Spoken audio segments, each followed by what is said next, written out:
Kanto introduced the most poison-type Pokemon from any Pokemon region and has 2 poison-type specialists in Koga and Agatha. I want to be the third one and beat Pokemon FireRed and Leaf Green with only poison-type Pokemon as a little Pokemon challenge. There are several strong Pokemon available like Bulbasaur, Weedle, Nidoran and many more. Here are the rules. I feel like this run might be a lot of fun, but Sabrina and the rival's Alakazam might be an issue, so let's begin.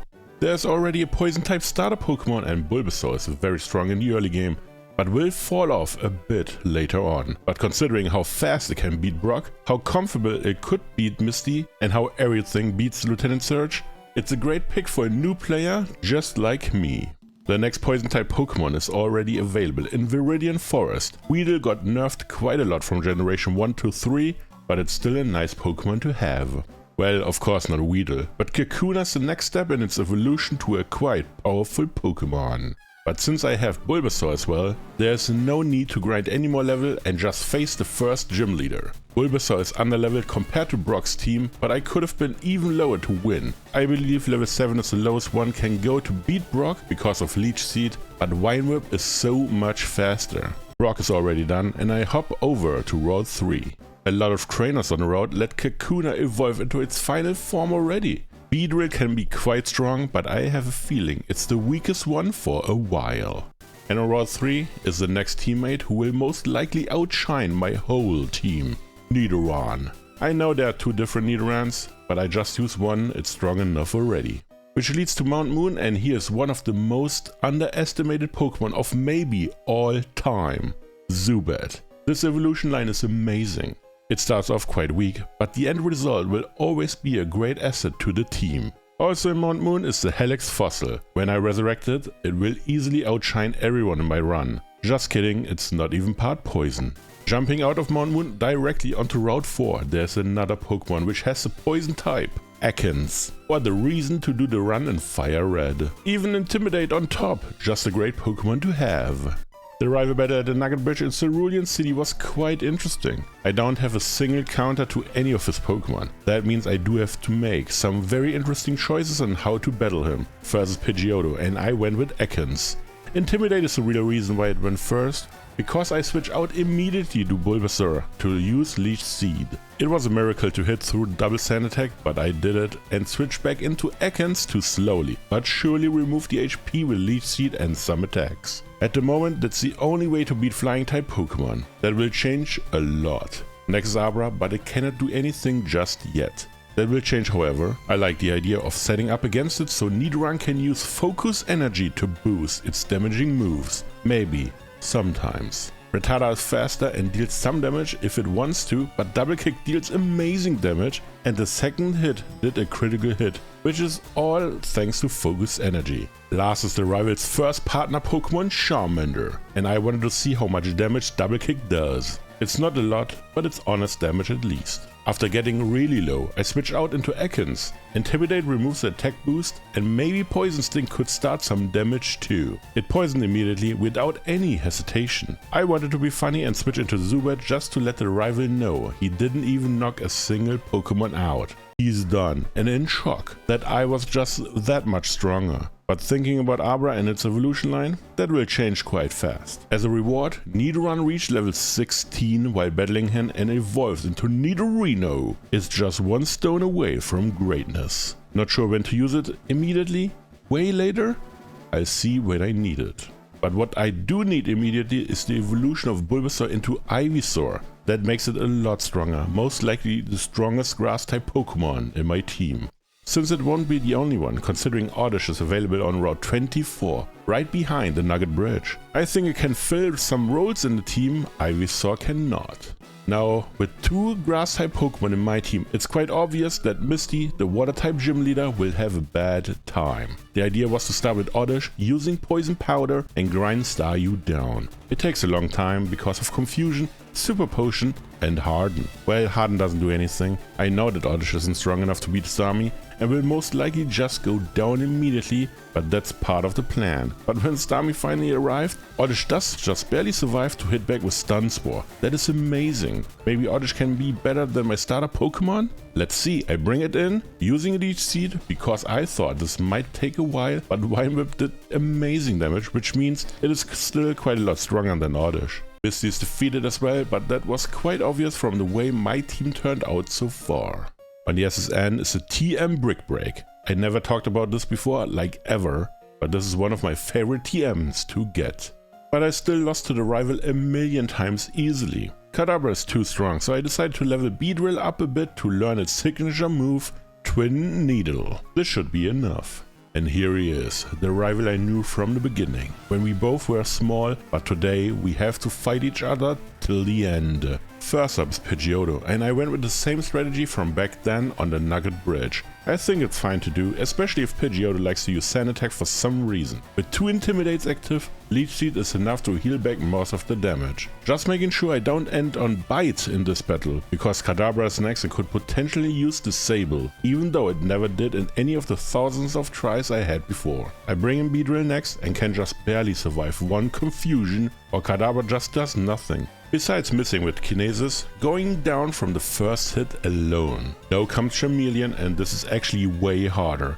I stay in, trying to deal as much damage as possible. I really like the secret power and immediately paralyze, it's amazing. And only thanks to that little bit of luck I had, Beedrill was able to overpower Charmeleon. But Raticate comes in, uses Quick Attack, and Beedrill is down immediately. Next is Ivysaur. Even though Nidoran could deal more damage, I want to make it as safe as possible. Using Leech Seed again, my secret favorite move on the Bulbasaur line. Raticate seemingly doesn't do anything, but there was one point where it just landed a critical hit and Ivysaur is down from full HP. That was crazy. Now is the time to bring in Nidoran and use Double Kick, which is super effective. I also like the Poison Point just to make it very obvious who wins. The rival did not, he lost this time, and I hope it stays this way, but the Ara evolution line is slightly stronger than most Pokemon of the game and I will have to face it multiple times in this run. I can try to struggle my way through Lieutenant Surge, or use a Moonstone on Nidorino to let it evolve into Nidoking. I think this is a better way to do it. The gym leader of Viridian City didn't stand a chance as expected. His team is very reliant on hitting with electric type moves, but Nidoking is part ground, so that isn't even an option. There was just one huge mistake I did. I forgot to attach a Cherry Berry. The static of Pikachu hit and I remembered my mistake. This wouldn't be too bad if Dig wasn't a 2-turn move and Raichu wouldn't have double team. I just got somewhat lucky that Voltorb used Screech in the beginning and Raichu was inclined to use Quick Attack to deal damage. But in the end, it didn't really matter and Raichu goes down. Defeating Lieutenant Surge, but as soon as a ground-type Pokemon is in the team, it's very easy to beat. And I had 2 grass-type Pokemon as backup. After a long adventure through the rock tunnel, I arrive at Lavender Town and can enter the Pokemon Tower, which is the place of the next battle against the rival. Not a lot has changed since the SSN battle. Well, that's not true. Raticate had to be buried here. I was a bit rough. Anyway, first is Pidgeotto against my Ekans once more. I used the good and old strategy of switching into Ivysaur using Leech Seed and then back into Ekans. But thanks to the rock tunnel, Ekans has Rock Throw now. An amazing attack in this game, easily top tier contender. Next is Execute and it does have Confusion, so not a lot Ekans can actually do here, but go back to the Pokeball. Beedrill has Twin Needle and it is double, super effective against Grass and Psychic. Speaking of Psychic types, Kadabra can use Disable, so I have to switch up the attacks, but I got a critical hit early. I promised Beedrill would have one regardless. Against Charmeleon, I tried to have Secret Power paralyze it, but it didn't work out and I somehow thought Twin Needle can deal some damage, but it is resisted of course. I'm not sure what I was doing here, but don't worry, it gets even worse. Charmeleon poisoned and I wanted to have a go at it with Zubat, but Zubat got hit by Ember, gets burned and go down at the same time. That was amazing. Last Pokemon is Gyarados, so Ivysaur might be a good pick here and Leech Seed is one of my favorite moves, slowly burning down the opponent while regaining HP. I switch into Nidoking since Thrash did a bit too much damage, but here comes the biggest blunder. I press on Dig against the Gyarados. Yes, that totally did happen. Being so far ahead in this battle, this little whoopsie didn't matter in the end, and Nidoking is able to beat Gyarados after some time. The rival is defeated again, and the next we meet will be a huge increase in power, but before facing him, there are a lot of things to do. Arriving in Celadon are the usual laundry list to work through, but I grab a leaf stone as well. It's going to be used very soon. But unfortunately for the gym leader of Celadon City, my team is based on poison type Pokemon, and poison does resist grass type attacks, pushing this battle in my favor by quite a lot. The TM for Aerial Ace didn't help Erika in the slightest. I bring in Weedle quite under level as well and use Aerial Ace against a Victory Bell. It's not even half, making this battle quite slow, since a Hyper Potion is in Erika's inventory, or was until she used it to buy some more time. Stun Spore was negated once with Cherry Berry, but Paralysis can be very annoying, leaving the opponent a lot of free turns to use. Tangela is quite nice to battle against, and Beedrill is also able to use its signature move Twin Needle, dealing double damage as well. While it doesn't knock it out in one use, Tangela isn't able to really do anything against Beedrill anyway, which is a nice change of pace. Last is Vileplume, Erika's ace. Acid is a poison type attack and is resisted by Beedrill, making this damage quite low, but it's enough to grind Beedrill down. If it wasn't paralyzed that many turns, it would be able to beat Vileplume, but that's not what happened here. I bring in Nidoking next, but was a bit sad when the damage was this low. And I never saw the opponent missing with Stun Spore that many times. Only when confusion kicks in, I switch into Ivysaur just to wait until a status condition affects it, and that takes a while, but it will happen, and I can switch back into Nidoking to remove the last remaining HP of Erika's ace. She's defeated, and the battle was quite easy, even if the ending might not have looked like that. Getting this badge is nice, and I can now concentrate on the next big battle up ahead. And this called for one Pokemon in my team to go through all the stages. Oddish evolves into Gloom, increasing the stats by a lot, a huge lot. After that little evolution, I thought this is time to go all the way, using the Leaf Stone already to get Gloom evolve into its final form, or one of the final forms of Vileplume. Using a stone this early usually is a bad idea, but unfortunately Gloom doesn't learn any relevant moves anymore, so it is fine. And while being right in front of Giovanni, the leader of Team Rocket, why not battle him as well? Vileplume is very good against Giovanni, but the level difference and absorb low power is a big issue. Against Onix, one absorb isn't even enough to knock it out. That is very weak, to be honest. But Onix cannot do a lot against Vileplumes anyway, so no big deal. Rhyhorn is very similar, surviving one hit, but the best it could do is Stomp, a very strong move used by a very weak Pokemon. Last is Kangaskhan, and it did use the perfect move combination. First Fake Out, then Mega Punch, which nearly knocked Vileplume out from full HP. But the rest wasn't it. I switch out into Ivysaur using a Leech Seed, a nice combination with Poison Powder. And while Ivysaur cannot deal much, then a Scratch with Razor Leaf, Poison and Seeds beat Kangaskhan easily, even if it could take a while.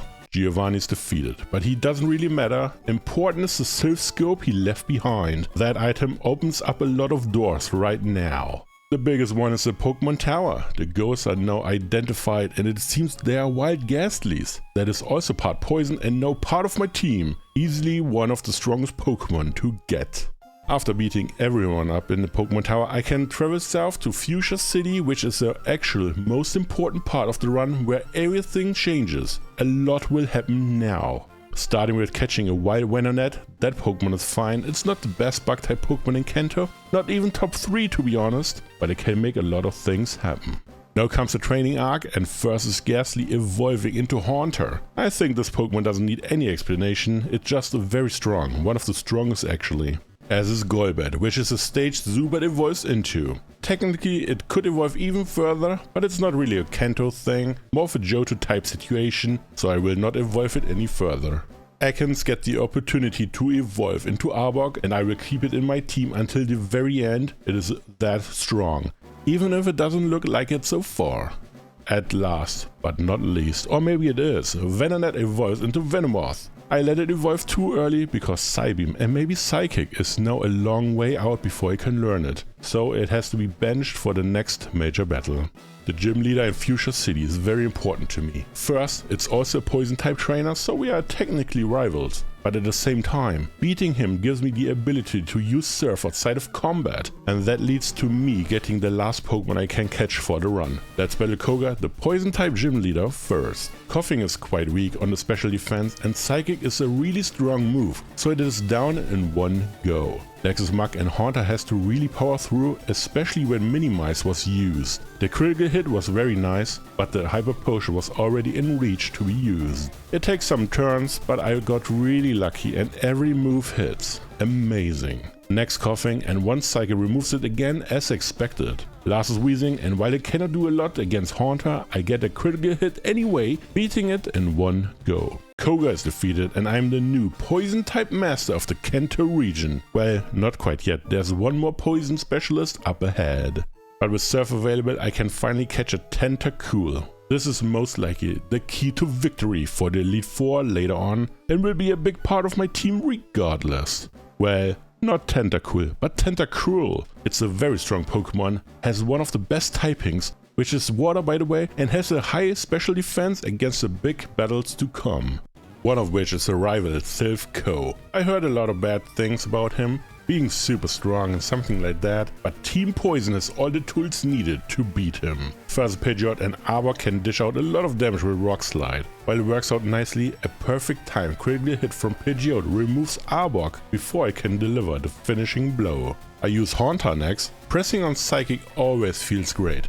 Next is Execute, but I only have Shadow Punch as a good move, but Ghost is considered physical in this game and Haunter does not have a lot of physical attack. Going down quite fast. But with low HP I can use Golbat to bring in some nice wing attack to defeat it. This specific Alakazam is quite easy to deal with. It only has Fuchsia City as a damaging move, but I'm not too sure if it counts. Next is Gyarados, and let's be honest, Golbat cannot do a lot here, just using some random moves until Gyarados is able to knock Golbat out. Letting me use Ivysaur next. This will take some time, since Ivysaur is not really able to deal significant damage. Leech Seed and Poison Powder, however, are able to burn Gyarados' HP down slowly but surely. With Gyarados' defeat, there's only one Pokemon left, Charizard. Ivysaur doesn't stand a chance against the strongest Pokemon in the game. I bring in Venomoth next in hope that the rival used the wrong move, but I forgot every move is the correct one. My last Pokemon is Tentacruel. Technically it's quite easy to win, but it's also quite close. Surf does over half, but a single critical hit is all Charizard would need to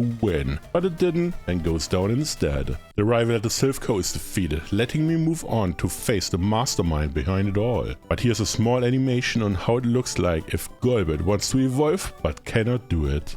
Giovanni is usually a lot easier to beat than the rival, and he is the last obstacle to beat before the Silph can be free once again. The idea was to use Arbok first for Screech, Dig and sometimes Secret Power. It's sad that Nidoran does not have any good moves at this point in the game. Kangaskhan can be interesting, and I was very confused on how the battle went. Screech lowers defense a lot, and I thought it's the best move Arbok can do, since all Kangaskhan had to do was hit with Mega Punch once, but it just refused to do so. Instead I saw a lot of tail whips and one rage, which did great damage to be fair, but that's it. Arbok was even able to defeat it, but Rhyhorn is a bit too much and I went for Ivysaur, which is the best Pokemon against it by far. Well, technically it's Tentacruel, but it's not a big deal. One Razor Leaf after 5 hits of Fury Attack and it's done. Last is Nidoqueen, and I went for Leech Seed. It's one of my favorite moves, and nobody saw the switch into Poison Powder. Nobody. Using Tentacruel next for an easy victory, but this Pokemon is not able to beat Haunter. The only damaging move it could have is Poison Sting, but it doesn't matter. Giovanni is defeated, and that's it for Team Rocket. They are done. Defeated. Demoralized, and no, they are gone. Until the Johto games of course, but Heart Gold and Soul Silver is not part of the conversation at this point. In this game, the Cinnabar Island still exists. And they exist later on as well, but look a little bit different. I can find 2 new team members. First is a Grimer. In the Pokemon Mansion, a very nice poison type Pokemon, but I'm not sure if I can really use it in this run.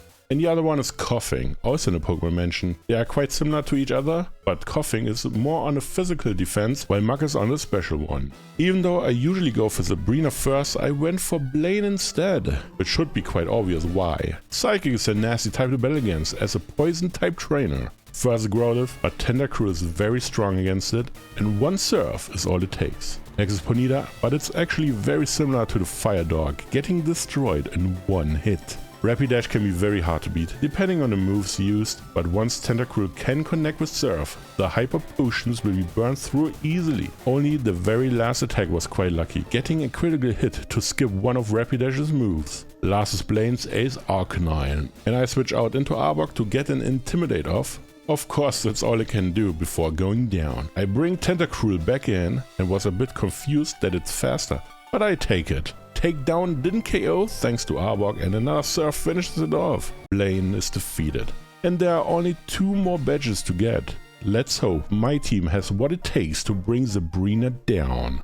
Her team has only Psychic-type Pokemons, and for some reason Venomoth, which is not a Psychic-type, but it does have Psybeam, so it's basically a Psychic-type. This battle requires a lot of luck, because Alakazam can destroy my team easily if it decides to, which it sometimes does not. Anyway, versus Kadabra, and Tentacool nearly defeats it in one hit. Calm Mind might seem quite nice, especially with the Hyper Potion, but Tentacool is faster and Surf does still over half, so Kadabra never stood a chance. Next is Mr. Mime, and this battle was very sad. While Surf does not KO, Psybeam was used and confused. I hate that. I switch into Venomoth, but to be honest, it was just here to go down and land Tentacool back in, just to defeat Mr. Mime once and for all. Now comes Alakazam, and all it has to do is use Fuchsia City twice. And since Sabrina can see into the future and wanted me to have an easy battle, Alakazam actually did use 2 Fuchsia City, even though the second one does nothing. Last is Venomoth, and I thought it's over for Tentacool, especially after seeing Supersonic connect. My water type immediately hits itself and Psybeam hits, but even that with Fuchsia City on top didn't knock Tentacool out. That Pokemon is a beast. And after snapping out of confusion, the finishing blow defeats Venomoth. Sabrina, my nemesis, at least on paper, is defeated. She never stood a chance when Alakazam tries to dawdle around. Very sad, but I'm fine with that. While leveling up in the last gym of Kanto, Ivysaur finally reaches level 32 and is ready to evolve into its final form, Venusaur. This upgrade is amazing, and my first partner Pokemon is ready to take on the final gym leader. Giovanni, leader of Team Rocket, gym leader of Viridian City, and collector of Elves, is here to defend the last badge of the run, which allows me to challenge the Elite Four, the last battle gauntlet of the game. But Giovanni's terrible, has no chance whatsoever, and this battle will show it for everyone to see. Further Rhyhorn, but Venusaur is Razor Leaf to one-hit KO the rock and ground type Pokemon. Next Rhyhorn is a lot of levels higher. It's crazy how much, but it doesn't matter. Razor Leaf and it is done. Now comes Dugtrio, the first real issue, in air quotes. Earthquake does below halfway, Razor Leaf nearly knocks it out. Maybe I should have bought the Miracle Seed to boost grass type attacks, but it is too late now. Burning through all the Hyper Potions to just tank another hit before beating Dugtrio down. Now comes Nidoqueen, and I went for Leech Seed, but I realized this battle is over. I can just use Haunter because Nidoqueen and Nidoking both have only one single move which can even hit Haunter at all, and that is Poison Sting, one of the weakest moves in the game, and on top, Haunter doesn't resist it as well. That is horrible, at least for Giovanni. I'm quite happy about it actually. Giovanni is defeated, he never stood a chance, and the way to the final battles are now open to me. But before that I need to make a little detour, because I'm actually insanely underleveled at this point. The rival will beat me up every single time. So I went over to the abandoned Kanto power plant to grab the very strong TMs in Protect and Thunder. But spoiler alert, of course I will not use them. And to gain some level, the Savvy Islands are perfect. They are also home to a lot of trainer for the Versus Seeker. Amazing. Grabbing all the money there is, I went ahead to the game corner to buy Team Thunderbolt and Ice Beam, the strongest moves in the game.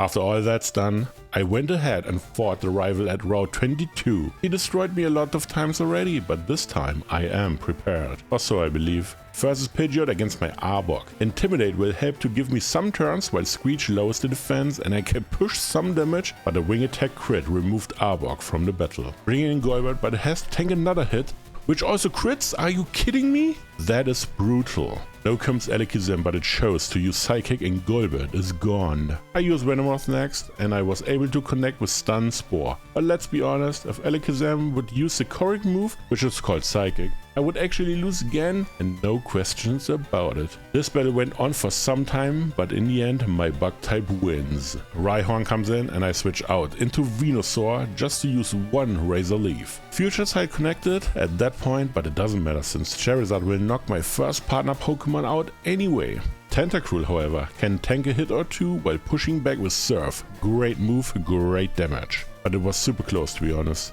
Execute is still not fully evolved and it only has one damaging move, which made me do a little mistake, letting Tentacool getting paralyzed. But I chose the right moment to switch into Venomoth, double resisting the Solar Beam. Fiddling around for some turns to find the right spot to switch into Haunter and then use Shadow Punch, which doesn't KO, but paralyzes helped a lot here. Another hit and it is done. Last is Gyarados, but Thunderbolt is double super effective and still doesn't KO, that is bad. But of course Gyarados never wanted to battle in the first place, just going down a turn after. The rival is defeated and this battle looked fine in hindsight, but it doesn't look good for the Elite Four.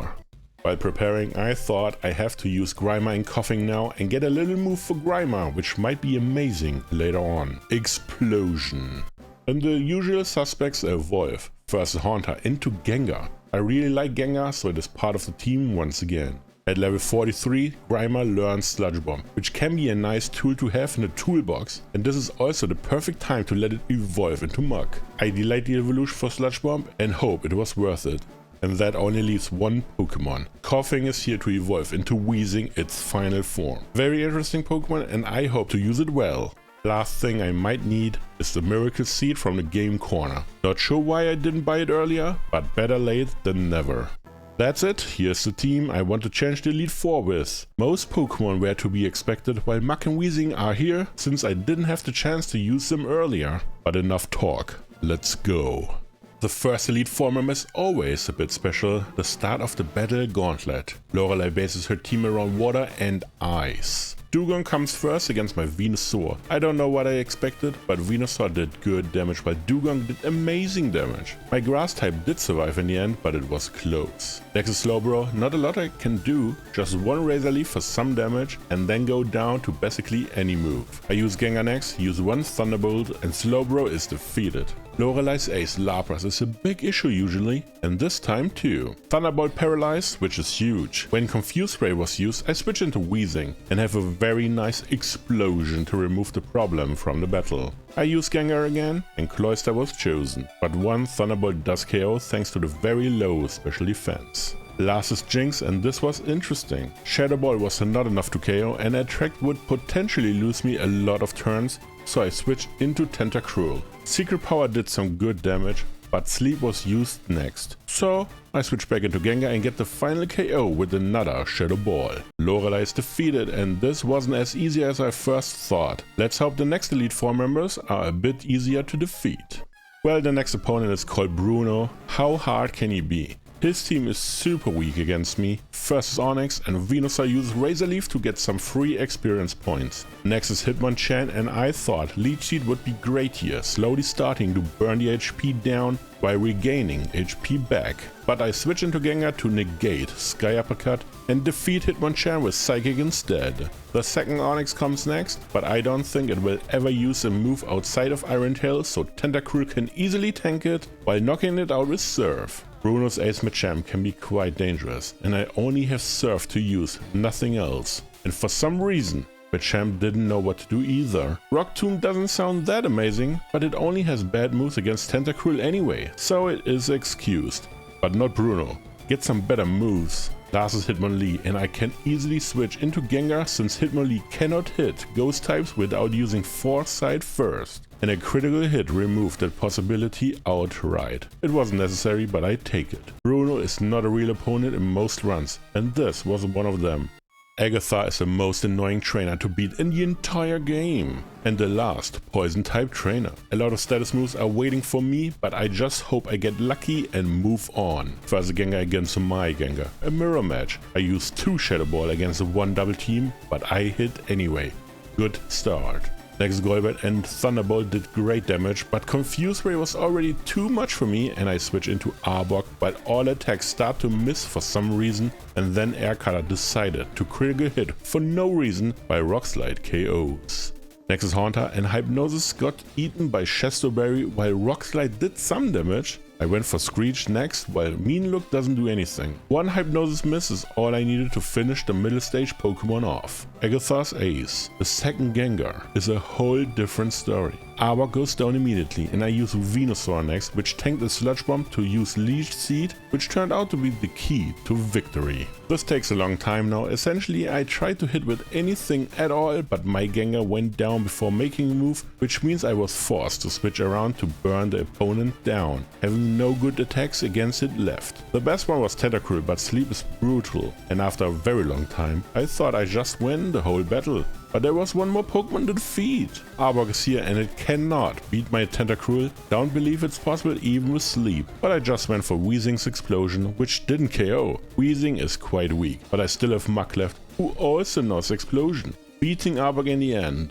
Agatha is defeated, thanks to Explosion, which is unexpected since Ghost types are usually immune to it. But this makes me the new Poison type master of Kanto. But there's one more battle to do. The last member of the Elite Four is Lance, the Flying type specialist. His team can be very strong, so let's see if my team can take it on. First Gyarados against my Gengar, and Thunderbolt is usually a nice and clean KO, but this time Gyarados just survived while pushing back with Dragon Rage. It's fine since Full Restore takes a turn off and two Thunderbolts are here to knock the Water Flying type out. Aerodactyl was an issue for me until Thunderbolt hits for a lot of damage and paralyzed. That is the best outcome I could have hoped for. Lance's Ace Dragonite seems dangerous, and for Gengar it was, beating it in one hit. I bring in Arbok next for Intimidate and some Rock Slide damage, but Dragonite is a beast. When it used Outrage, all of my Pokemon were in danger to get destroyed. I used Tentacool now and Ice Beam did a fantastic amount of damage, but didn't KO. I thought it's now Full Restore time, but Lance already wasted it on Gyarados earlier. Very good. Only 2 Dragonair left and Ice Beam didn't KO while Hyper Beam knocked my Tentacool out. I used Muk next and went for a nice Sludge Bomb to KO Dragonair while it was recharging. Last Pokemon to defeat is another Dragonair, and why use anything else besides Explosion? There's no need to do that and the battle is over. Lance is defeated, which means the Elite Four is defeated and I can now challenge the champion, who is the strongest trainer in the whole region of Kanto. Or is he? This battle will decide who is the true champion of Kanto, who has the right to wear the crown. His team of good Pokemon or my team of amazing Pokemon? First is Pidgeot against my Gengar, and Thunderbolt did about half, while Aerial Ace did the same. Citrus Berry restored some HP and another Bolt removed the first Pokemon. Alakazam is very hard to beat, or let's say it has to beat itself. I bring in Arbok and all Alakazam was able to do is Future Sight. It used it so often in a row, I'm not sure what the champion of Kanto was thinking. Secret Power was able to paralyze while my Cherry Berry was used to remove Arbok's paralysis. When Arbok finally went down, I have Gengar coming in to remove Alakazam with one clean Shadow Ball.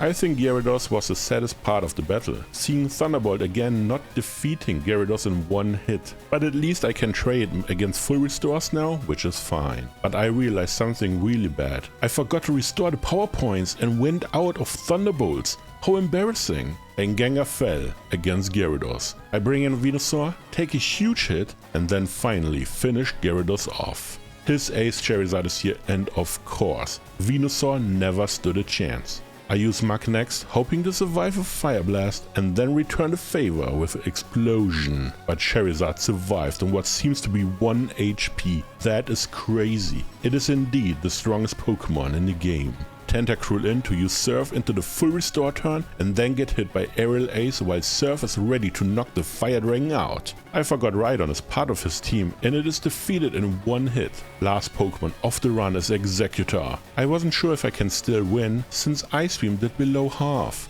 Sleep Powder didn't matter thanks to my last Chestoberry, but Egg Bomb doesn't connect while being pushed into range for another Ice Beam, knocking the Grass Psychic type out. The champion of Kanto is defeated, giving the title over to me, beating Pokemon FireRed and Leaf Green with Team Explosion. Thank you for watching. Please like, comment and subscribe. I see you in the next one.